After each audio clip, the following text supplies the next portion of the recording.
ఒకటిగా నేను పెడతాను. నేను వెళ్తానండి. ఇక్కడ జైలుకి వెళ్ళటానికి చాలా మంది ఉన్నారు. న్యాయం కోసం బద్రీలా నరికే వాళ్లే మాకు కావాలి. నేను వెళ్తానా? కత్తిలా ఇవ్వండి. బాయిని జైలుకి పంపించండి, బద్రీని ఊరు నుంచి తరిమే. అలాగన్నారు. ఇంతవరకు కోళ్లు, మేకలు, గొడ్లు, పందులను ఎన్నో హత్యలు చేశాను. మొదటిసారి ఓ మనిషిని హత్య చేశాను. నన్ను దేవుడు అంటున్నారు.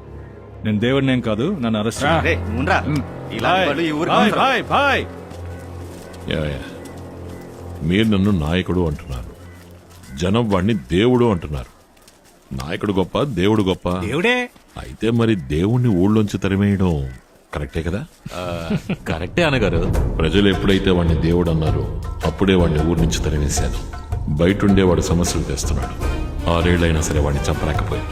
ఇప్పుడు మళ్ళీ ఊళ్ళోకి వచ్చి డిస్టర్బ్ చేస్తున్నాడు. నేను ఎన్నో పాస్వర్డ్స్ ట్రై చేసి చూశాను. మాంసం కొట్టు, చెరుకు, క్వార్టర్, విస్కీ,